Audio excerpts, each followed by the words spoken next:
जिसमें से पहला है आपका रेगुलर रिफ्लेक्शन ऑफ लाइट और दूसरा है इरेगुलर रिफ्लेक्शन ऑफ लाइट। तो आज चर्चा करेंगे किसका?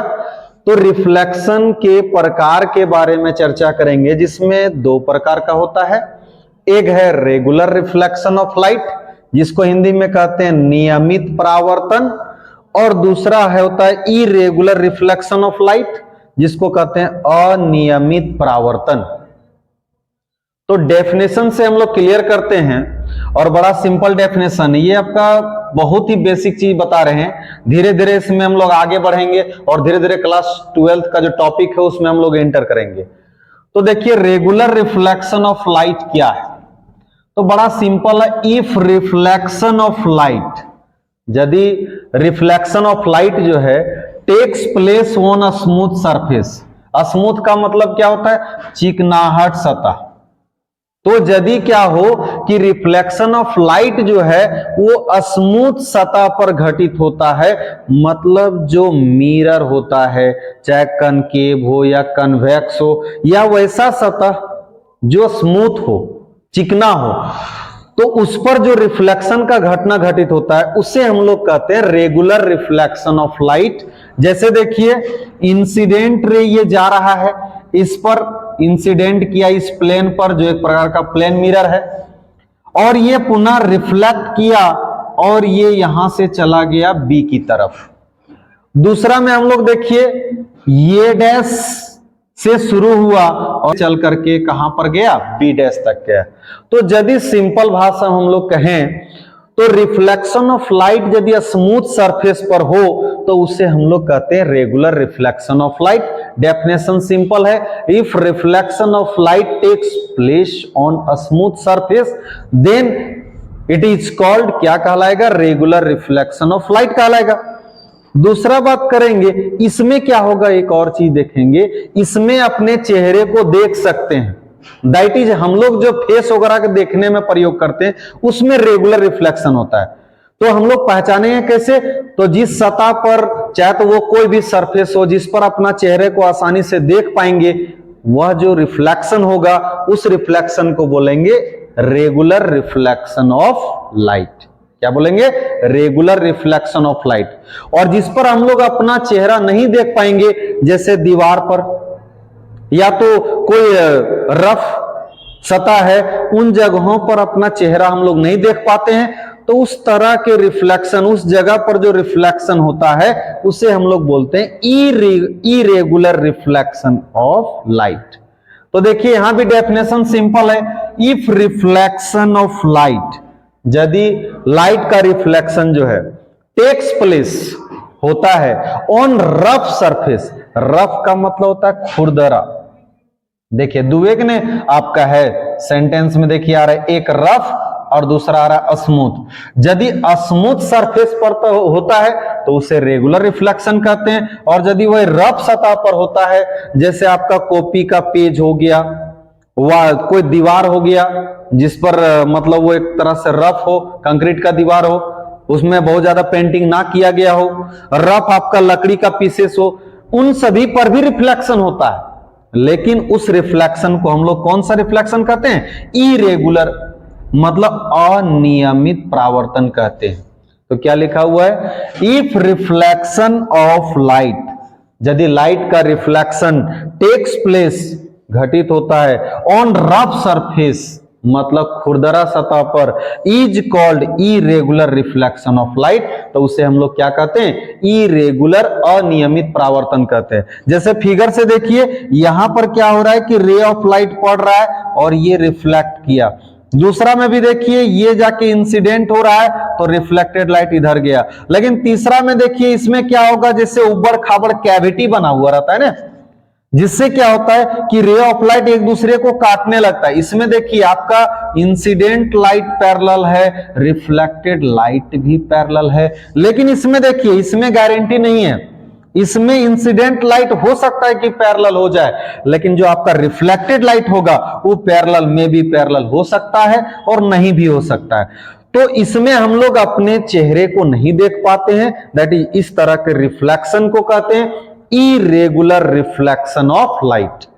सिंपली समझ में आया होगा कि रेगुलर रिफ्लेक्शन ऑफ लाइट क्या है और इरेगुलर रिफ्लेक्शन ऑफ लाइट क्या है। तो हम लोग बेसिक से न लेके चल रहे हैं, तो इसमें हर क्लास का, यदि आप शुरू से नहीं भी पढ़े, क्लास 10 भी अच्छा से नहीं पढ़े, फिर भी आप आराम से क्या कर सकते हैं, ऑप्टिक्स को सीख सकते हैं और क्लास 12 में बेहतर मार्क्स ला सकते हैं इस चैप्टर में। तो एकदम बारीकी से, ये तो आपको क्लास अभी 8 क्लास में आपको देखने को मिलता है। अब बात करते हैं हम लोग इमेज के बारे में। इमेज का हिंदी क्या होता है, प्रतिबिंब। तो इमेज बनता कैसे है या इमेज क्या होता है, इसके बारे में हम लोग डिस्कस करेंगे। तो लिखा हुआ इफ रेज ऑफ लाइट, यदि प्रकाश की किरण जो है स्टार्टिंग फ्रॉम ये पॉइंट, यदि प्रकाश का एक किरण एक पॉइंट से स्टार्ट होता है and meet at another point, एक पॉइंट से स्टार्ट होकर के दूसरे पॉइंट पर जाके मिलता है। Rays of light starting from ये पॉइंट, एक बिंदु से शुरू होता है, and meet at another point, और दूसरे बिंदु पर मिलता है। आफ्टर, मतलब एक बिंदु से शुरू हुआ और जाके रिफ्लेक्शन के बाद जो है वो दूसरे बिंदु पर जाके मिलता है। मतलब स्टार्ट हुआ इंफिनिटी से और जाके प्रिंसिपल एक्सिस पर दूसरे बिंदु पर रिफ्लेक्शन के बाद आके मिल रहा है। फिर से देखिए, इफ रेज ऑफ लाइट, यदि प्रकाश का किरण जो है स्टार्टिंग फ्रॉम ये पॉइंट, एक बिंदु से शुरू होकर के, and meet at another point, दूसरे बिंदु पर जाके मिलता है। आफ्टर रिफ्लेक्शन, रिफ्लेक्शन के बाद, देन द अदर पॉइंट, मतलब जो सेकेंड पॉइंट है, मान लेते हैं इसको हम लोग फर्स्ट पॉइंट मानते हैं, तो ये मेरा सेकेंड पॉइंट है। तो क्या लिखा हुआ है, देन द अदर पॉइंट जो है, जो दूसरा आपका पॉइंट है, इज कॉल्ड द इमेज, वही इमेज कहलाता है। किसका, फर्स्ट पॉइंट का। तो कितना सिंपल हो गया, देखिए ज्यादा बार डिस्कस किए तो, कि यदि कोई क्या हो जाए, यहां से समझते हैं, यदि कोई रे ऑफ लाइट एक पॉइंट से शुरू होकर के रिफ्लेक्शन के बाद, क्योंकि यहां रिफ्लेक्टिंग सरफेस के रूप में कनकेव मिरर लगा हुआ है, तो रिफ्लेक्शन के प्रिंसिपल एक्सिस के जिस बिंदु पर आकर के मिल रहा है, उस बिंदु को पहले बिंदु का इमेज कहते हैं। तो इसको हम लोग पूरा करते हैं। देखिए, इसको हम लोग पैरेलल खींचते हैं, चूंकि इंफिनिटी पर है, और ये भी रिफ्लेक्ट करके जाएगा इस प्रकार से। देखिए, रिफ्लेक्शन के बाद यहां मिल रहा है, तो ये आपका जो है वो इमेज है। किसका, फर्स्ट पॉइंट का। तो कहने का अर्थ है, वह स्पष्ट हो गया होगा कि यदि रे ऑफ लाइट एक बिंदु से शुरू होने के बाद रिफ्लेक्शन के बाद जिस बिंदु पर आकर के मिलता है, तो वह दूसरा बिंदु जो अदर पॉइंट है वो फर्स्ट पॉइंट का इमेज होगा। देखेंगे कि इमेज कितने प्रकार का होता है। तो टाइप्स ऑफ इमेज, तो टाइप्स ऑफ क्या होगा, इमेज। इमेज कितने प्रकार का होता है, तो इमेज बेसिकली दो प्रकार का होता है। एक को कहते हैं हम लोग क्या, रियल इमेज, जिसको हिंदी में क्या कहते हैं, वास्तविक प्रतिबिंब, और दूसरा हो जाएगा आपका क्या, तो दूसरा नंबर होगा वर्चुअल इमेज। वर्चुअल इमेज जिसे हम लोग क्या कहते हैं, तो इसे कहते हैं आभासी प्रतिबिंब। तो इमेज कितने प्रकार का होगा, तो फर्स्ट होगा रियल इमेज और दूसरा होगा वर्चुअल इमेज। अभी आप बता सकते हैं ये कौन सा इमेज है, तो ये आपका हो जाएगा रियल इमेज।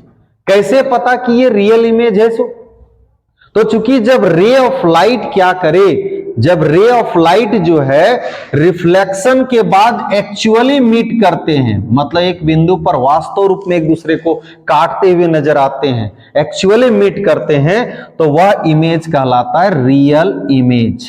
क्या बताएं, जब क्या हो जाए, रे ऑफ लाइट रिफ्लेक्शन के बाद एक्चुअली किसी पॉइंट पर मिल रहे हैं, तब उसे हम लोग बोलेंगे क्या, रियल इमेज। क्लियर है, वास्तविक प्रतिबिंब। इसे हम लोग क्या कर सकते हैं, स्क्रीन, जिसको पर्दे पर इसे उतारा जा सकता है। तो रियल इमेज को क्या कर सकते हैं, पर्दे पर उतारा जा सकता, स्क्रीन पर उतारा जा सकता है।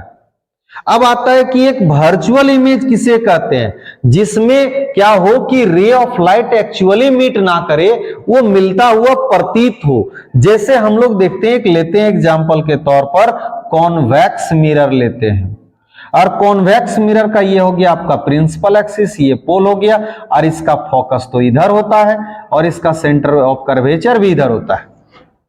तो जब रे ऑफ लाइट इंफिनिटी से जाएगा तो रिफ्लेक्शन के बाद ये यहां पर गया, इंफिनिटी से पैरेलल जाता है, तो रिफ्लेक्शन के बाद इस प्रकार से इधर मुड़ जाता है और इधर ये मुड़ जाता है।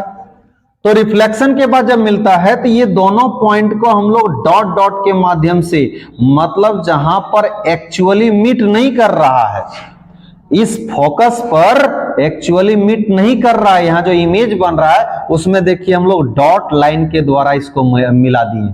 तो जब हम लोग डॉटेड लाइन के द्वारा जिस इमेज को बनाएंगे, दैट इज वहां एक्चुअली मीट नहीं कर रहा है रे ऑफ लाइट, बल्कि सीम्स टू मीट है। सीम्स टू मीट मतलब मिलते हुए प्रतीत हो रहा है। तो जहां पर रे ऑफ लाइट मिलते हुए प्रतीत होता है, एक्चुअली रूप से एक्चुअल नहीं मिलता है, जैसे यहां एक्चुअल रूप से एक दूसरे को काट रहा है, लेकिन यहां एक्चुअल रूप से एक दूसरे को नहीं काट रहा है, बल्कि हम लोग डॉट लाइन के द्वारा इसको दर्शा रहे हैं कि इमेज यहां बन रहा है। तो इस इमेज को हम लोग कहते हैं वर्चुअल इमेज, और हिंदी में कहते हैं आभासी प्रतिबिंब। इसे हम लोग स्क्रीन पर नहीं उतार सकते हैं, इसे हम लोग स्क्रीन पर उतार सकते हैं रियल को, लेकिन वर्चुअल इमेज को हम लोग स्क्रीन पर नहीं उतार सकते हैं।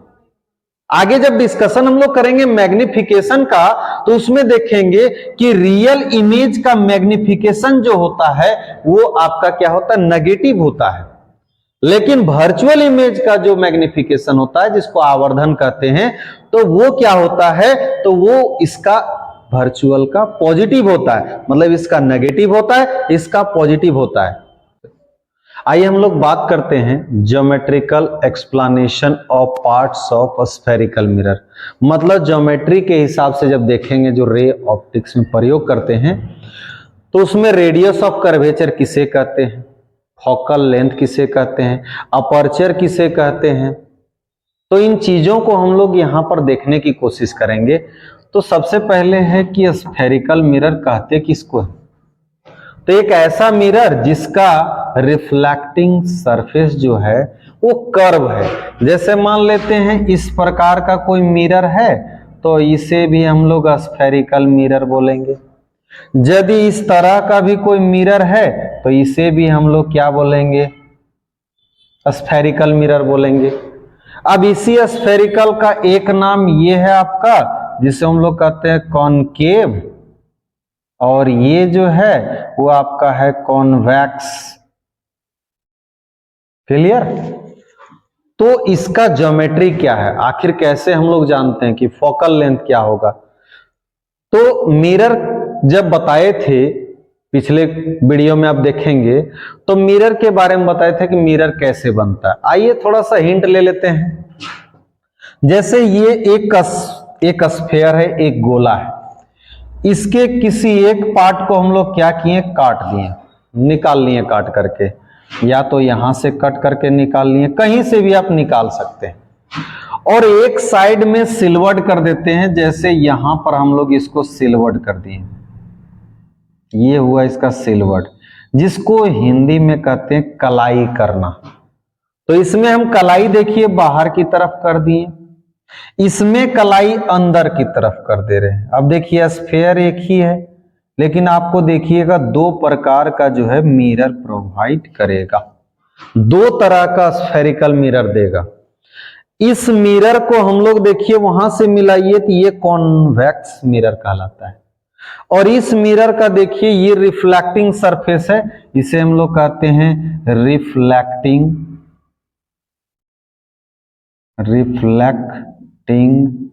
सरफेस, और ये है आपका यहां पर क्या, रिफ्लेक्टिंग सरफेस,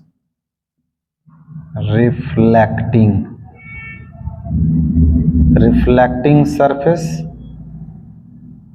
तो जिसका रिफ्लेक्टिंग सरफेस, जिसको सामने रख करके हम लोग अपने चेहरे वगैरह को देखते हैं, तो जिसका रिफ्लेक्टिंग सरफेस धसे हुए भाग में रहता है, उसे हम लोग कनकेव मिरर कहते हैं। क्या बताएं?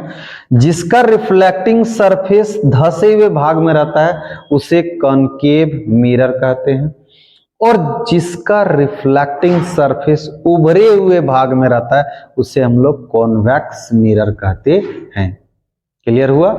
जिसका रिफ्लेक्टिंग सरफेस उभरे हुए भाग में रहेगा उसको हम लोग क्या बोलेंगे? Convex mirror.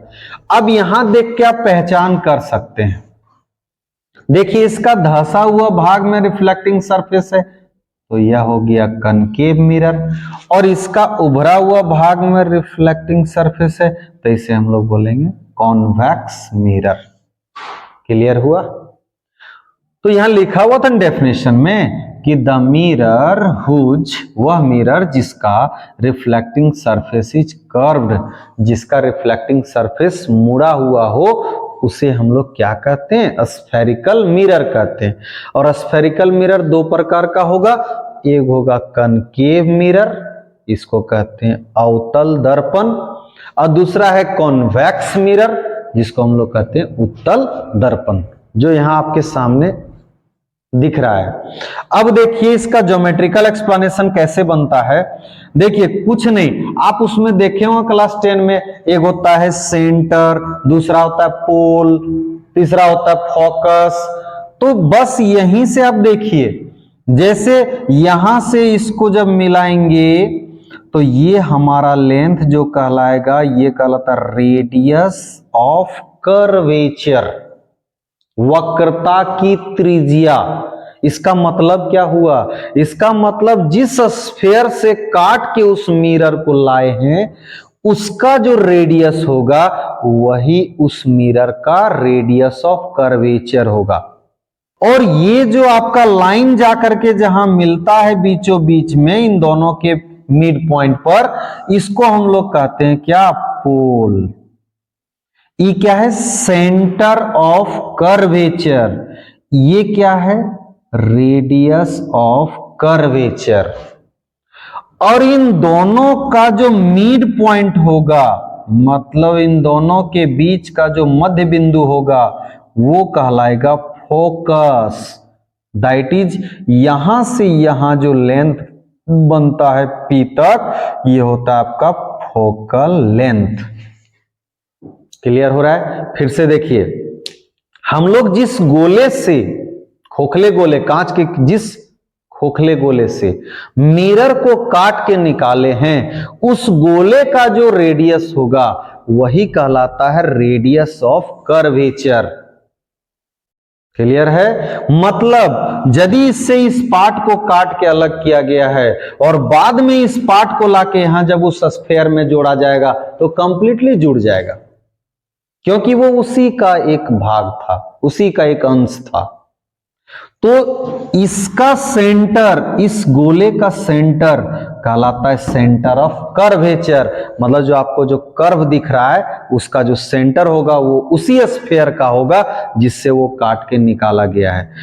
तो बेसिकली इसका सेंटर जो होता है वो सेंटर ऑफ कर्वेचर होता है, और जो सेंटर से पोल का डिस्टेंस होता है उसे रेडियस ऑफ कर्वेचर कहते हैं, और इन दोनों के मिड पॉइंट को फोकस कहते हैं, और फोकस से पोल के बीच के लेंथ को हम लोग फोकल लेंथ कहते हैं। तो इस प्रकार से हम लोग चलिए इसका समाधान कर लें। जस्ट उसी प्रकार से देखिए हम लोग यहां भी इसको मिला सकते हैं।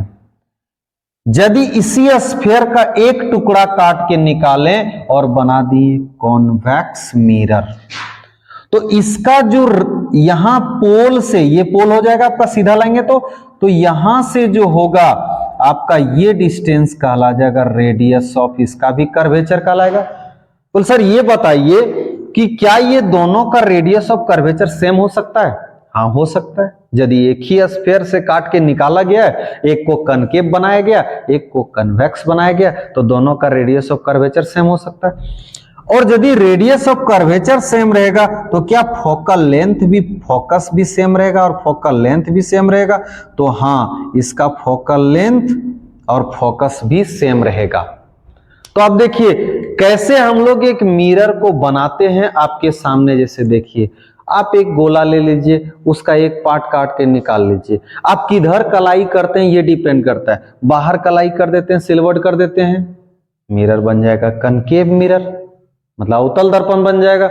और यदि अंदर आप कलाई कर देते हैं और इस सतह को रिफ्लेक्टिंग सरफेस रहने देते हैं, तो ये जो मिरर बनेगा ये कॉन्वेक्स मिरर बनेगा।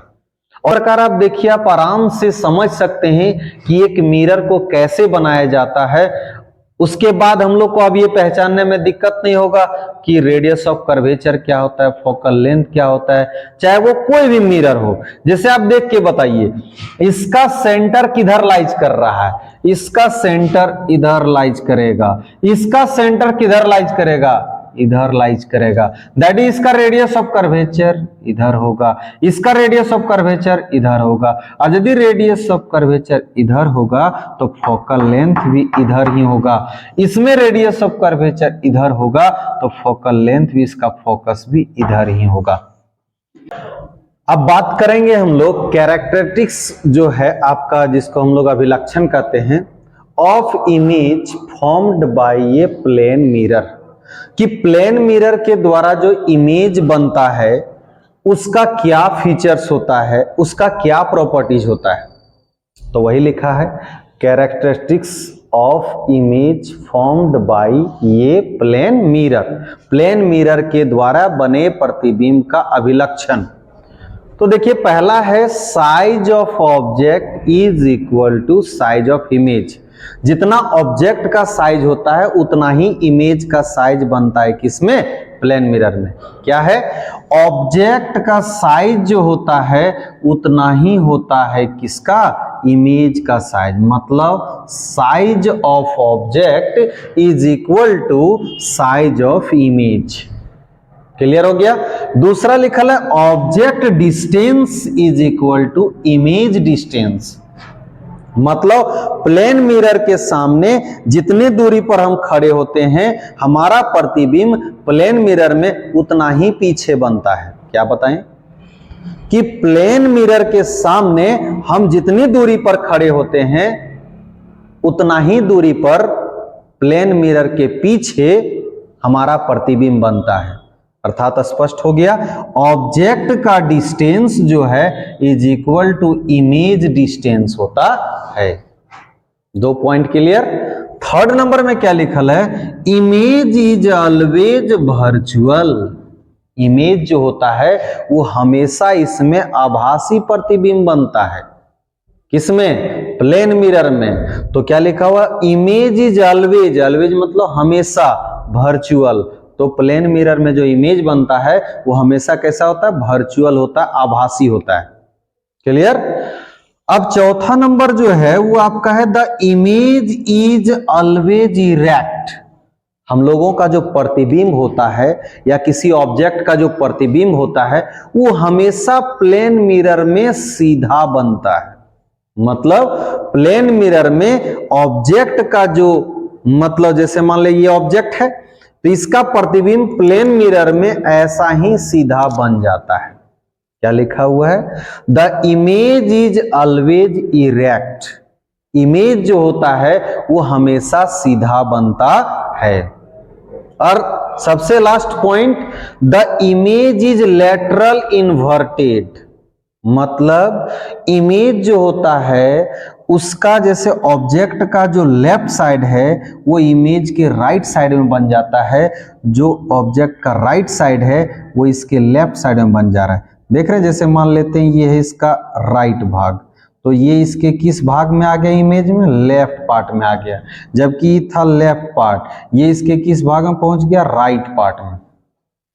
लेकिन अक्सर जब लोग सामने खड़े होते हैं तो उन्हें लगता है कि ऐसा नहीं होता है, ऐसा चेंजेज नहीं है, क्योंकि हमारा बॉडी जो होता है ना वो सिमेट्रिकल होता है। जैसे इधर कान है तो इधर भी है, तो हमारा पूरा फेस जो है एक प्रकार सिमेट्री के आकार का रहता है। मतलब दोनों तरफ बराबर बराबर हो, जैसे दोनों हाथ है तो दोनों एक जैसे। लेकिन आप गौर से देखिएगा, इन चीजों को आप फील कर सकते हैं। रोज आप अपने आईने के सामने खड़े होते हैं तो कैसे फील करेंगे? जैसे अभी आप देखिए, जैसे इसमें लोगो लगा हुआ है तो ये लोगो आपको किस साइड दिखाई दे रहा है? इस साइड में, बाएं साइड में। ठीक है। लेकिन जब हम घूम जाएंगे तो हमारा ये लोगो देखो किधर चेंज हो गया, ये साइड में चेंज हो गया। मतलब पहले साउथ में था, अब ये इधर नॉर्थ में दिखाई दे रहा है। क्लियर है? लेकिन जब हम लोग मिरर के सामने खड़े होते हैं, प्लेन मिरर के सामने खड़े होते हैं, तो उस टाइम में क्या होता है? उस समय आप देखते होंगे कि हमारा ये बायां पार्ट जो है, तो हम लोग तो ऐसे हैं, लेकिन हमारा इमेज तो जो देख रहा होता है हमको मिरर में, वो तो ऐसे देख रहा होता है। लेकिन आप वहां ध्यान दीजिएगा गौर से एक बार, कि जब क्या होता है कि वो सामने आपको देख भी रहा होता है, तब भी आपका ये लोगो देखिएगा बाएं साइड में ही आपको दिखाई देगा, मतलब इधर ही दिखाई देगा, साउथ में ही दिखाई देगा, यही साइड दिखाई देगा। तो जब हमारा इस साइड है तो उसका तो इस साइड दिखना चाहिए, क्योंकि उसका फेस तो मेरे सामने है, लेकिन उसका भी आपको दिखाई देगा यही साइड में। इसका मतलब है होना चाहिए इस साइड और है उसका यही साइड, जबकि हमारे जस्ट अपोजिट खड़ा है। तो वैसे कंडीशन में बताइए लेटरली इन्वर्टेड हुआ कि नहीं? फिर से समझिए, जैसे मान लेते हैं ये हमारा लोगो है, हम सामने देख रहे हैं, तभी हमारा साउथ डायरेक्शन में है या तो लेफ्ट हैंड डायरेक्शन में है। यदि हमारे सामने कोई व्यक्ति खड़ा होगा इसी टोपी को पहन करके, तो उसका डायरेक्शन में लोगो चला जाएगा इस साइड। तो हम लोग जब मिरर के सामने खड़े रहते हैं तो उस समय में क्या होता है, हमारा लेफ्ट साइड होता है, लेकिन मिरर में भी देखिएगा उसका भी यही साइड रह जाएगा। इसका मतलब हमारे पूरे बॉडी का लेटरली इन्वर्टेड इमेज बन रहा है। मतलब जो उसका राइट होना चाहिए वो उसका लेफ्ट में ही रह जा रहा है, अर्थात वही चीज हो रहा है जो यहां पर हो रहा है। इसी प्रकार से एम्बुलेंस के गाड़ी में लेटरली इन्वर्टेड करके लिखल रहता है, या तो पुलिस सिंपल देखिए POLICE, लेकिन गाड़ी में कैसा लिखा रहेगा, तो ऐसे लिखल रहता है। ये हो गया P, इसमें कोई चेंज नहीं रहेगा, ये L ऐसे रहेगा, ये I तो सेम रहेगा, C ऐसे रहेगा, और ये आपको देखने को इस प्रकार से मिलेगा। इसका मतलब है कि जब सामने वाले के कॉन्वेक्स साइड मिरर में, जो कॉन्वेक्स मिरर होता है जो वो भी सीधा इमेज बनाता है, उसमें जब ये पड़े जा करके, तब उसको सिंपल दिखे कि पीछे एम्बुलेंस की गाड़ी है या पुलिस की गाड़ी है, तो उसे तत्काल जो है सुरक्षा के लिहाज से उसे साइड दिया जा सकता है, ताकि उससे ज्यादा जरूरत हो तो वो साइड ले सकता है। इसलिए उसमें कभी कल देखे होंगे कि ये पुलिस उल्टा करके लिखा रहता है। इस चीज को आप यहाँ प्लेन मिरर लगा के देखेंगे तो आपको ये पुलिस लिखा हुआ दिखाई देगा नीचे वाला, और ऊपर वाला आपको जस्ट लेटरली इन्वर्टेड दिखेगा। तो इसका मतलब देखिए फिर से एक बार थोड़ा देख लीजिए कि इमेज का साइज जो होता है, size of object is equal to size of image. Object का साइज और इमेज का साइज बराबर होता है। ऑब्जेक्ट का जो डिस्टेंस होता है, जितना दूरी पर मिरर से रहता है उतना ही दूरी पीछे में इमेज बनता है, इमेज डिस्टेंस। तीसरा, image is always virtual. Image हमेशा जो होता है वो वर्चुअल होता है, मतलब इमेज हमेशा आभासी होता है। चौथा number, the image is always erect. Image हमेशा जो बनता है, जैसे ऐसे है तो उसका इमेज भी ऐसे ही सीधा बन जाएगा मिरर में। और चौथा आपका पांचवा number, the image is lateral inverted. That is अभी बताएं कि लेटरली इन्वर्टेड जब होता है तो लेफ्ट पोर्शन राइट में दिखाई देता है और राइट पोर्शन लेफ्ट में दिखाई देता है। तो इस प्रकार से इसका जो फीचर्स है, जो प्रैक्टिकल लाइफ में बहुत ज्यादा पर डे हम लोग यूज करते हैं, तो इसके फीचर्स के बारे में अच्छी तरह सब समझ गए होंगे।